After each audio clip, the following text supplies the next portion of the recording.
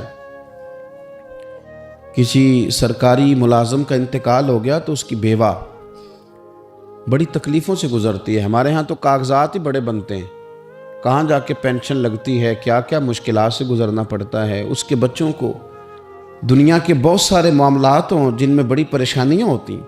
یہ تو جگہ کا انتقال کرانا، بینک کے معاملات دیکھنا، بڑی بڑی آزمائشوں میں بچے آ جاتے ہیں اور چھوٹے چھوٹے کاموں میں انہیں الجھا دیا جاتا ہے۔ کچھ لوگ ایسے ہوتے ہیں کہ جن کی ذرا سی سفارش کرنے سے، ذرا سے آگے بڑھنے سے ان کا کام ہو جاتا ہے۔ میرے نبی پاک علیہ السلام نے فرمایا جس کو دیکھو یتیموں، مسکینوں، بیوہ عورتوں کی مدد میں ہے، سمجھو وہ اللہ کے راستے میں جہاد میں ہے۔ اور فرمایا یوں سمجھ لو کہ اس نے وہ قیام کیا ہے کہ شاید دیر ہو جائے اسے رکوع کرنے میں، یعنی لمبی نمازیں پڑھنے والا ہے۔ اور فرمایا یہ وہ روزہ دار ہے کہ جو روزہ رکھے گا افطار ہی نہیں کرے گا، یعنی لمبے روزے رکھنے والا۔ گویا مسکینوں، یتیموں، بیواؤں کی مدد میں رہنے والا اس طرح ہے جس طرح ساری ساری رات نفل پڑھنے والا اور ہر روز کے نفلی روزے رکھنے والا۔ تو آپ یہ سمجھ لیں کہ ان لوگوں کے ساتھ حضور نے خاص، ہمارے ہاں نا امیر کا تو ویسے دل کرتا ہے کہ وہ امیر لوگوں کے ساتھ دوستی رکھے، ان کے تو ویسے ہی بڑے مسئلے ہیں بیچاروں کے، انہوں نے اپنے کام نکلوانے ہوتے ہیں، تاجروں کو کچھ سیاستدانوں سے ربط رکھنا پڑتا ہے، بڑے بڑے مسئلے ہیں، بڑے بڑے مسائل ہیں، بڑے بڑے لوگوں سے لوگوں نے رابطے رکھے ہوتے ہیں کہ دنیا میں اگر کوئی کام پڑ گیا، کوئی مشکل آ گئی تو ہم ذرا فٹافٹ ان سے بات کر لیں گے۔ یہ تو معاملہ اپنی جگہ پہ قائم ہے کہ تاجر نے، سیاستدان نے، بڑے لوگوں نے بڑے لوگوں سے ربط بنائے، لیکن اب کمزوری اس طرح کی آتی جا رہی ہے کہ غریب بھی غریب سے دوستی نہیں کرتا، غریب بھی ڈھونڈتا پھرتا ہے کہ کوئی امیر آدمی ملے، کوئی تگڑا آدمی ملے، وہ بھی منت کر کے فوٹو کھچوائے گا تو کھچوائے گا کسی رئیس کے ساتھ۔ غریب بھی پسند نہیں کرتے کہ ہم غرباء کے ساتھ پیار کریں۔ ہمارے دائیں بائیں بہت سارے ایسے لوگ ہوتے ہیں جو کمزور ہوتے ہیں، اور میں نے دیکھا ہے کہ زندگی میں تو خیر کرنا دور کی بات ہے، جنازے تک میں لوگ نہیں جاتے۔ اس میں بھی دیکھتے ہیں کہ کوئی امیر آدمی ہو تو پھر ذرا دوڑ کے، کوئی سیاسی قد کاٹ والا ہو تو سارے آگے بڑھ بڑھ کے چہرے دکھاتے ہیں، اس کے بچوں سے ملتے ہیں کہ صاحب میں آیا ہوا ہوں، میرا ذرا خیال کرو، میں پہنچ گیا ہوں، میرے نمبر لگا دو، میں آ گیا ہوں۔ وہ خیال کرتے ہیں کہ ہم پہنچ جائیں، ہماری شرکت جو ہے وہ شمار کر لی جائے۔ تو میرے عزیز، اکثریت ہم نے یہ دیکھا ہے کہ غریب کی تو نماز جنازہ کا مسئلہ آ جائے نا غریب کی، جو کہ سادہ آدمی ہے، کوئی سیاسی سماجی کاٹ تو جنازے تک لوگ خیال نہیں کرتے۔ حالانکہ میرے نبی پاک علیہ السلام نے تو فرمایا جنازہ ایک مسلمان کا دوسرے مسلمان پر حق ہے، اس میں کوئی آپ کا سماجی رابطہ ہونا ضروری نہیں، کوئی سیاسی قد کاٹ ہونا ضروری نہیں، یہ تو ایک مسلمان کا دوسرے مسلمان پر حق ہے، اور حق اچھے طریقے سے ادا کرنے کی کوشش کرنا چاہیے۔ حدیث پاک سنی، حضرت ابو امامہ بن سہل بن حنیف رضی اللہ تعالیٰ عنہ حدیث کے راوی ہیں۔ اس حدیث کو امام نسائی رحمۃ اللہ تعالیٰ علیہ نے نقل کیا ہے۔ ارشاد فرماتے ہیں کہ اطراف مدینہ کے گاؤں میں سے ایک عورت بیمار ہو گئی، مدینہ کے ارد گرد گاؤں تھے، ان میں سے ایک عورت بیمار ہو گئی، بڑی مفلس تھی، غریب عورت تھی۔ تو نبی پاک صلی اللہ علیہ وسلم نا اکثر اس کے بارے میں دریافت کرتے کہ بتاؤ اس بوڑھی اماں کا کیا حال ہے۔ ہمارے ہاں بھی خبریں آتی ہیں اخباروں میں، پوچھا جاتا ہے، لیکن کب؟ جب کسی بڑے آدمی کو کھانسی بھی لگ جائے، فلاں صاحب کو زکام ہو گیا اور ان کو فوری طور پر فلاں جگہ منتقل کر دیا گیا اور سیاسی اور سماجی سرگرمیاں انہوں نے معطل کر دی، تو یہ خبر سب جگہ بریک ہوتی، اس کو فوری طور پر آگے بڑھانے کی کوشش کی جاتی۔ ایک غریب عورت ہے، مجبور ہے، اور مدینے کے نہیں، مدینے کے اطراف میں جو گاؤں ہیں ان گاؤں کے رہنے والی ہے، اور اس کے نصیب دیکھو، اس کا مقدر دیکھو، ہر جگہ مدینے والے محبوب کے تذکرے۔ وہ کتنی نصیبوں والی عورت ہے جس کے بارے میں حضور کئی دفعہ پوچھتے کہ اس بیمار کا حال بتاؤ۔ بظاہر اس کا کوئی سیاسی، سماجی، مالی قد کاٹ نہیں، لیکن یوں لگتا ہے کہ اس کا قد حضور کی تیمارداری کی برکت سے، جب نبی پاک نے اس کا پوچھا ہوگا تو یوں لگتا ہے اس کا قد آسمانوں کے برابر چلا ہو گیا، آسمانوں کے برابر چلا گیا ہوگا۔ رسول کریم علیہ السلام بار بار پوچھتے، اور جب اس کے زیادہ بیمار ہونے کی خبر آئی تو حضور نے فرمایا اگر وصال ہو گیا تو مجھے خبر کرنا۔ صحابہ کرام فرماتے ہیں رات کو وصال ہوا، رات کے وقت ہی غسل کفن کر کے اسے مدینہ شریف لایا گیا، لیکن جب معلومات کی گئی تو حضور بظاہر آرام فرمائے، حضور آرام کر رہے ہیں۔ صحابہ نے مناسب نہیں سمجھا کہ نبی پاک علیہ السلام کو تکلیف دی جائے، سرور کائنات صلی اللہ علیہ وسلم کو جگانا مناسب نہ سمجھا۔ لوگوں نے نماز جنازہ پڑھا، اس کو دفن کر دیا۔ حضور نے صبح پوچھا مجھے خبر کیوں نہیں دی؟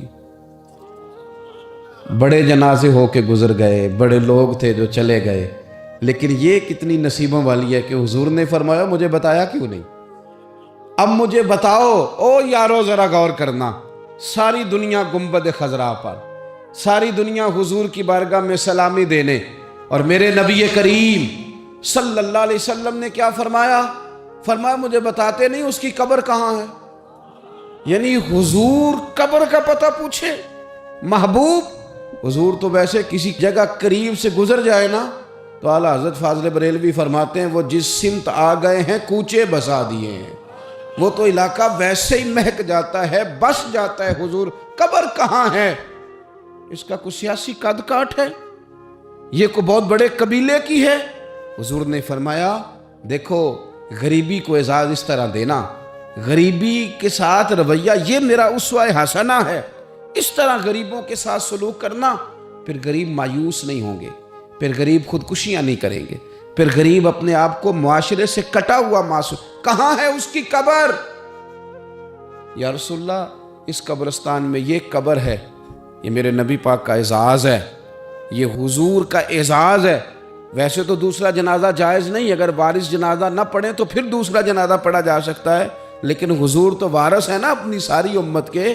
تو نبی پاک قبر پہ کھڑے ہوئے، فرمایا بناؤ صفے، میں دوبارہ جنازہ پڑھانا چاہتا ہوں۔ ایک دیہات میں رہنے والی مفلس عورت، ایک دیہات میں رہنے والی غریب عورت، وہ بی بی کہ جس کا کوئی بظاہر لمبا چوڑا نام نہیں، کوئی بڑے القابات سے پکارا نہیں جاتا، حضور نے 4 تکبیروں کے ساتھ امام نسائی نے لکھا ہے دوبارہ جنازہ پڑھایا، اور لوگوں کو بتایا کہ اس طرح کر کے اگر تم غریبی سے پیار کرو گے نا، ان کی مہک نے دل کے غنچے کھلا دیے ہیں، وہ جس راہ چل دیے ہیں، کوچے بسا دیے ہیں۔ اور کیا خوبصورت انداز ہے فاضل بریلوی کا، کہنے لگے کہ میں مجرم ہوا کا مجھے ساتھ لے لو، کہ رستے میں ہیں جا بجا تھانے والے۔ حضور آپ مہربانی کریں، ایک دفعہ تشریف لائیں، ایک دفعہ تشریف لائیں، میرا بازو پکڑ کے مجھے گزار دیں۔ وہ کتنی نصیبوں والی ہے کہ بن بلائے ہی محبوب اس کی قبر پہ پہنچ گئے ہیں۔ آپ جب تھوڑا تھوڑا نا، زیادہ نہیں تو اپنے ملازمین کے ساتھ ہی، زیادہ نہیں تو جو آپ کے تحت لوگ ہیں ان کے ساتھ ہی ہمارا رویہ ٹھیک ہو جائے۔ ایک صحابی نے ایک دفعہ پوچھ ہی لیا کہ یا رسول اللہ صلی اللہ علیہ وسلم میرا ملازم بڑی ہی غلطیاں کرتا ہے، میرا غلام بڑی غلطیاں کرتا ہے، تو کتنی کو دفعہ معاف کروں؟ کتنی کو غلطیاں ایک دن میں کو کر سکتا ہے؟ 2 دفعہ کر لے گا، 3 دفعہ بھول جائے گا۔ سوال پوچھا نا کہ یا رسول اللہ صلی اللہ علیہ وسلم میرا غلام بڑی غلطیاں کرتا ہے تو کتنی دفعہ معاف کروں؟ تو نبی پاک علیہ السلام نے فرمایا اگر تو نے گنتی کر کے گویا پوچھا ہے تو چلو تجھے اسی طرح ہی بتا دیتے ہیں۔ حضور کتنی دفعہ معاف کروں؟ فرمایا چل ایک دن میں 70 بار تو معاف کیا ہی کرنا۔ حالانکہ 70 غلطیاں کو دن میں نہیں کر سکتا، کر نہیں سکتا، اس نے شمار کر آخر کتنی کو دفعہ معاف کروں؟ نبی پاک صلی اللہ علیہ وسلم فرمایا 70 دفعہ تو معاف کر ہی دیا کرنا، 70۔ حضرت ابو مسعود رضی اللہ تعالیٰ عنہ فرماتے مجھے کسی بات پہ غصہ تھا اور میں اپنے غلام کو مار رہا تھا، پیٹ رہا تھا، اور بار بار میں اس پر سختی کر رہا تھا۔ دور سے حضور نے دیکھا اور آوازیں دیں۔ قریب جب حضور پہنچ گئے تو نبی پاک علیہ الصلوۃ والسلام نے ایک جملہ کہا، فرماتے ہیں پھر دوبارہ میں نے کبھی اپنے غلام پہ ہاتھ نہیں اٹھایا۔ اللہ کے رسول فرمانے لگے جتنا تجھے اس پر اختیار ہے نا، میرے رب کو اس سے کئی گنا بڑھ کے تیرے اوپر اختیار ہے۔ اگر آج اللہ تعالیٰ نے یہ تقسیم کر دی ہے کہ کسی کو تمہارا ملازم بنا دیا ہے، کسی کو تمہارے ماتحت کر دیا ہے، تو اس کا معنی یہ تو نہیں کہ تم اب اس سے پیار کرنا چھوڑ دو، اس پر شفقت کرنا چھوڑ دو۔ رسول کریم صلی اللہ تعالیٰ علیہ وآلہ وسلم نے ارشاد فرمایا کہ جتنا اختیار تمہیں اس پر ہے نا، اس سے کہیں بڑھ کر اللہ تعالیٰ کو تم پر اختیار ہے۔ مالدار لوگ توجہ کریں، میری بات پر غور کریں۔ اللہ نے مالداروں کو جو دیا ہے تو ان کی محنت کی وجہ سے نہیں دیا۔ محنت مزدور تم سے بڑھ کے کرتا ہے، اوور ٹائم لگاتا ہے۔ خدا نے نا اپنے فضل سے دیا ہے۔ میرے ایک بزرگ دوست ہیں، سادے آدمی ہیں، ان کی ایک بات میرے نا دل میں بیٹھ گئی۔ سادے لوگوں کی بات ہے، سادی سی، میں کوئی یہ نہیں آپ کو کہہ رہا کہ یہ کوئی قرآن و سنت کا معاملہ ہے، لیکن ہمارے جو سادے لوگ ہوتے ہیں نا دیہات کے، کئی دفعہ وہ سبق بڑا عمدہ پڑھاتے ہیں۔ تو کسی شخص کے ساتھ ان کا کوئی تھوڑا بہت اس کے ساتھ مدد کا رشتہ تھا، اس سے کچھ پیار کرتے تھے، تو کسی وجہ سے ناراضگی ہو گئی، تو کسی نے ان سے کہا کہ اب چھوڑ دیں، آپ کا اس نے اتنا دل دکھایا۔ تو کہنے لگے نہیں میں چھوڑوں گا نہیں، میں دیتا رہوں گا۔ کیوں؟ کہنے لگے اس لیے کہ میرے دل میں بات بیٹھ گئی ہے کہ پتہ نہیں اللہ کدے نصیبہ نہ دیندا ہے، تو یہاں سے کوئی کھا جائے، کسی کی مدد ہو جائے۔ آپ کے ہاں اگر ماتحت کچھ لوگ ہیں، آپ کو کسی کی مدد کرنی پڑتی، تو اگر آپ کا یہ ذہن بن گیا نا کہ میں صاحب ہوں اور میں انہیں دیتا ہوں اور میری وجہ سے کام چلتا ہے اور میری تنخواہ سے چولہا جلتا ہے، تو آپ نے بڑی چھوٹی سوچ پیدا کر لی ہے، اب کمزور ہو گئے۔ اگر آپ نے یہ سوچ لیا نا کہ میں کسی کو اپنے آفس سے، اپنی مل سے نکال دوں گا تو شاید اسے کہیں اور نوکری نہیں ملے گی، تو آپ چھوٹے آدمی، آپ نے کمزور سوچ رکھی۔ حدیث پاک سنیں گے تو دل ٹھنڈا ہوگا۔ اسے بھی امام بخاری نے لکھا ہے، حضرت مصعب بن سعد رضی اللہ تعالیٰ عنہ روایت کرتے ہیں کہ ایک مرتبہ نا حضرت سعد بن ابی وقاص رضی اللہ تعالیٰ عنہ کے دل میں خیال آیا۔ مالدار آدمی تھے نا حضرت سعد بن ابی وقاص اور بڑے جرنیل تھے، تو دل میں خیال آیا کہ دیکھو نا اللہ تعالیٰ نے ہمیں غریبوں پر فضیلت دے دی ہے مال و دولت کی وجہ سے۔ خیال آ جاتا ہے نا کہ دیکھو جی مطلب میرے پاس پیسے ہیں، مجھے اللہ نے دیا ہوا ہے۔ خیال آ گیا۔ حضرت مصعب بن سعد رضی اللہ تعالیٰ عنہ فرماتے ہیں ان کے دل میں خیال آیا، دل میں خیال آیا کہ دیکھو اللہ نے پھر ہمیں فضیلت والا بنایا، تو اسی لیے اللہ نے ہمیں پیسے دیے نا، اللہ نے ہمیں کچھ بنایا ہے تو پھر ہی اللہ نے دولت زیادہ دی ہے نا۔ تو فرماتے ہیں نبی کریم صلی اللہ تعالیٰ علیہ وسلم نے ان سے فرمایا یاد رکھو تمہیں نا تمہارے کمزور اور غریب لوگوں کے وسیلے کی وجہ سے روزی دی جاتی ہے۔ تمہیں امیروں، تمہیں جو نوازا جاتا ہے نا، تو یہ غریبوں کے صدقے، ضعیفوں کے صدقے، کمزوروں کے صدقے، یہ ان غریبوں کے صدقے تمہیں نوازا جاتا ہے، اور پھر تمہارے ذمے لگایا جاتا ہے کہ تم نے زکوٰۃ دینی ہے، تم نے صدقات دینے ہیں، تم نے ان پر خرچ کرنا ہے، تمہیں ان کے صدقے مل رہا ہے، ان کے صدقے۔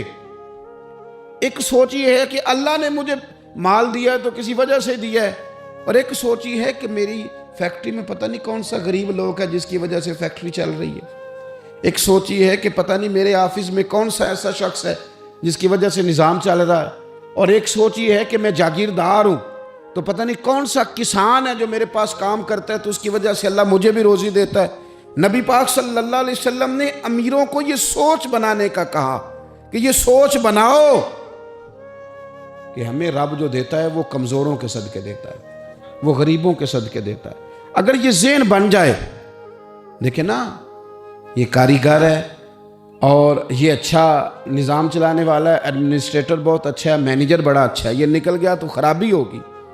ایک ذہن یہ ہے، اور اگر ذہن یہ بن جائے کہ یہ بندہ غریب ہے، یہ مجبور ہے، یہ تنگ دست ہے، اس کے چھوٹے چھوٹے بچے ہیں اور مجھ سے تنخواہ لے کے جاتا ہے تو اس کا کام چلتا ہے، اگر یہ چھوڑ کے چلا گیا نا تو ہو سکتا ہے جو اس کے ذریعے رزق آتا ہے وہ نہ آئے۔ اگر یہ ذہن سازی بنے تو پھر میرا خیال ہے کوئی بھی امیر آدمی کسی غریب کو رسوا نہیں کرے گا، پھر کوئی بھی کسی کے لیے اس طرح کے لفظ ادا نہیں کرے گا کہ جس کے اس کی عزت نفس مجروح ہو۔ ہم اگر یہ تھوڑا تھوڑا کر کے رویہ اپنے دلوں کے اندر پیدا کرنا شروع کر دیں اور تھوڑی تھوڑی محبت کو بڑھانے لگیں تو آہستہ آہستہ ہمیں محسوس ہوگا کہ ہم کوئی ظرف کو اونچا لے گئے ہیں، ہمارے دلوں کو اللہ نے نرم کر دیا ہے۔ ہمارے ہاں نا سوسائٹی میں کچھ سیاسی سماجی لوگ ہیں جن کی سفارش چلتی ہے، جو نامی گرامی ہوتے ہیں، جو علاقے کے معروف لوگ ہوتے ہیں، جو اشراف اپنے آپ کو سمجھتے ہیں، قبیلوں کا بڑا جانتے ہیں۔ وہ یاد رکھیں کہ اگر تو وہ قبیلے کے بڑے اس طرح بنے ہوئے ہیں کہ وہ لوگوں کے ساتھ پیار کرتے ہیں تو پھر تو ان کا اجر زیادہ ہے، لیکن اگر وہ بڑے بنے ہیں اور اس رنگ میں بڑے بنے ہیں کہ وہ تکبر میں آ گئے ہیں، اس رنگ میں بڑے بنے ہیں کہ انہوں نے غلط سیاستیں کی ہیں، انہوں نے قوم کا مال کھایا ہے، وہ اس طرح سے اقتدار کے ایوانوں تک پہنچے ہیں کہ انہوں نے پھر کچھ نہیں دیکھا کہ مجھے کچھ خریدنا پڑ رہا ہے کہ کچھ بیچنا پڑ رہا ہے۔ غلط طریقے سے وہ لوگ آگے سیاسی بن گئے، سماجی بن گئے، لوگ سلوٹ کرنے لگ گئے، اور کچھ بیچارے غریب ایسے ہیں کہ جن کو کوئی 1 کلو چینی بھی ادھار نہیں دے رہا۔ تو اب بظاہر اس غریب کو مایوس نہیں ہونا چاہیے، اس کو شریعت یہ نہیں کہتی کہ تو کمزور پڑ جائے اور تو کہے جی شاید میں تو بیکار ہی معاذ اللہ دنیا میں آ گیا، کوئی نام نہیں جانتا، کوئی قد کاٹ نہیں، کسی اونچی کرسی پہ بٹھایا نہیں جاتا، کبھی میرے گلے میں پھولوں کا ہار نہیں ڈالا جاتا، کوئی میرے آنے پر کھڑا نہیں ہوتا، میں بھی کوئی سیاسی سماجی ہوتا، میں بھی کوئی مال و دولت والا ہوتا۔ یہ سٹیٹس کی کمزوری بعض غریب لوگوں کو کمزور کر دیتی ہے، ذہنی طور پر پریشان رہنے لگتے ہیں۔ اور کچھ لوگ ہمارے ہاں یہ زیادتی بھی کرتے ہیں، وہ کہتے ہیں سارا پنڈ مر جائے، ماڑے دے بچے تو چودھری نہیں نہ بننا۔ تو میں کیا کرتا ہوں، یہ مایوسی ہے، یہ آپ نے غلط بات کی۔ یہ تو اللہ کے نظام قدرت میں بات ہے، رب جب چاہے جس کو چاہے جہاں چاہے اپنے فضل سے پہنچا دے۔ آپ حدیث پاک سنیں گے اور اس حدیث پاک کے جو خوبصورت پہلو ہیں اس پر آپ غور کریں گے۔ حضرت سیدنا سہل بن سعد انصاری رضی اللہ تعالیٰ عنہ فرماتے ہیں ہم نبی پاک علیہ السلام کی خدمت میں حاضر تھے تو ایک شخص قریب سے گزرا،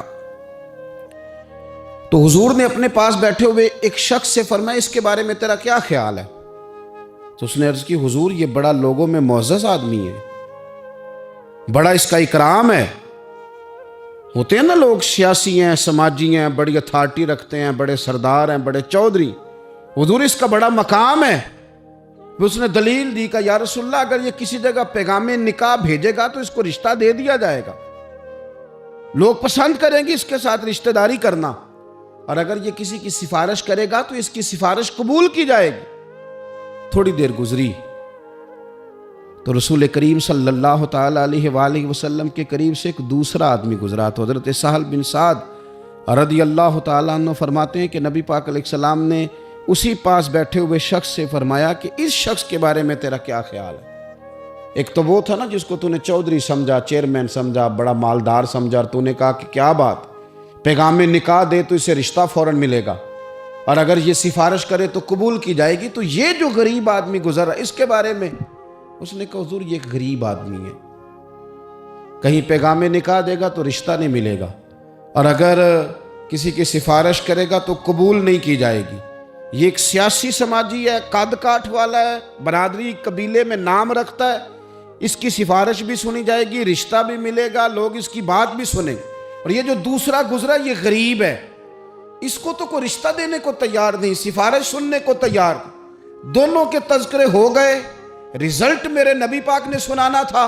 حضور فرمانے لگے سن پھر سہل، اور سن تبصرہ کرنے والے تو بھی، یہ جو تو نے کہا نا کہ سیاسی ہے، سماجی ہے، فرمائے ان لوگوں سے اگر ساری دنیا بھر بھی جائے تو پھر بھی یہ غریب آدمی ان سارے لوگوں سے زیادہ بہتر ہے۔ جن کو تم سیاسی، سماجی، چودھری بڑے جانتے ہو نا، یہ ایک غریب ہے، تنگ دست ہے، بظاہر تم اس کو منہ نہیں لگاتے، لیکن اگر ساری دنیا ان لوگوں سے بھر جائے تو یہ جو غریب آدمی ہے یہ پھر بھی ان سے زیادہ فضیلت والا ہے۔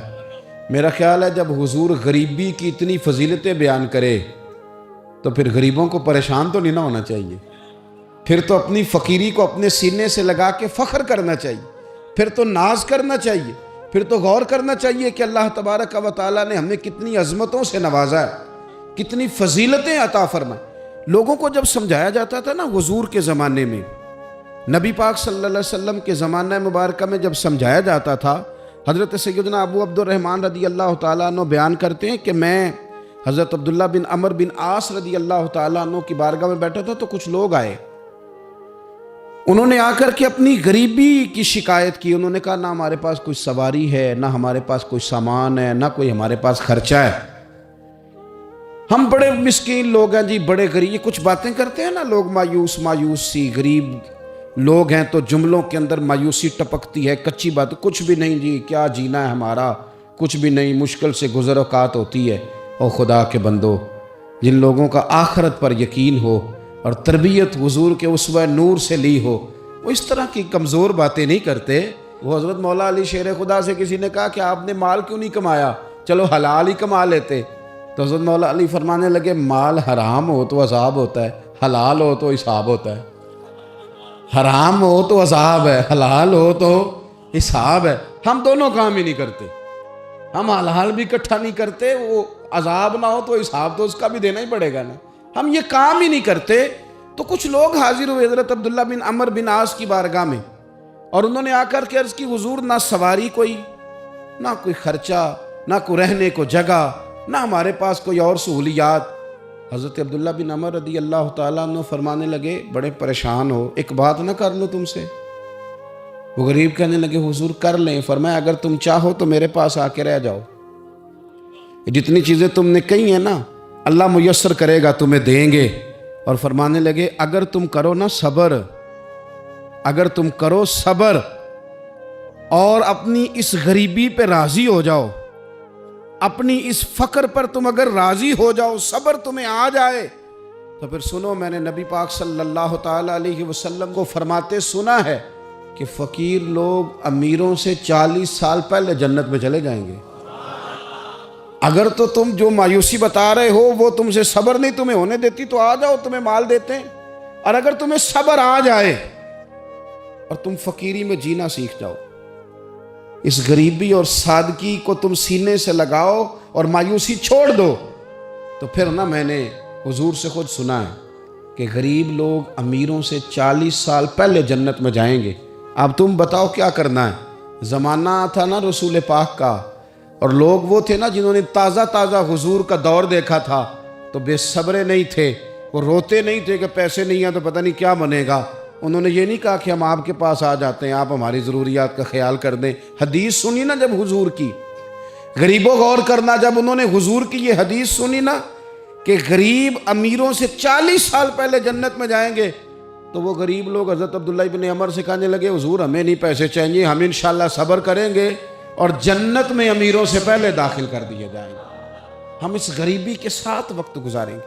تو بہت زیادہ مایوسیوں سے باہر آئیں، بہت زیادہ پریشانیوں سے باہر آئیں، ہر وقت رونا اور ہر وقت یہ احساس، زندگی ہے کتنے کو سال ہیں، تھوڑا سا وقت ہے، اللہ جس حال میں رکھے اس حال میں راضی رہ کے مزے کے ساتھ جی کے اپنا رخت سفر باندھنا چاہیے۔ ہم اتنی مایوسیوں میں گھر گئے ہیں، اتنی مایوسیوں میں۔ دنیا کا سب سے بڑا انعام دولت نہیں، دنیا کا سب سے بڑا انعام ایمان ہے، رسول پاک کی غلامی ہے۔ تو جسے یہ شان ملی ہوئی ہے اسے پھر ناز سے جینا چاہیے۔ تو عزیز دوستو، ایک تو یہ کہ غریب لوگ احساس پیدا کریں کہ ہم نے غریب ضرور رہنا ہے پر مایوس نہیں رہنا، ہم نے احساس ضرور کرنا ہے لیکن ہم نے احساس سے کمتری کا شکار نہیں ہونا۔ اور امیر بھی غور کریں، اگر وہ تھوڑا سا غریبوں کی طرف ہاتھ بڑھائیں گے تو ان کے رزق میں برکت ہی ہوگی، ان کے ذریعے سے انہیں زیادہ ہی نوازا جائے گا۔ اللہ کے حضور دعا ہے مالک کریم ہمیں سمجھنے کی توفیق عطا فرمائے۔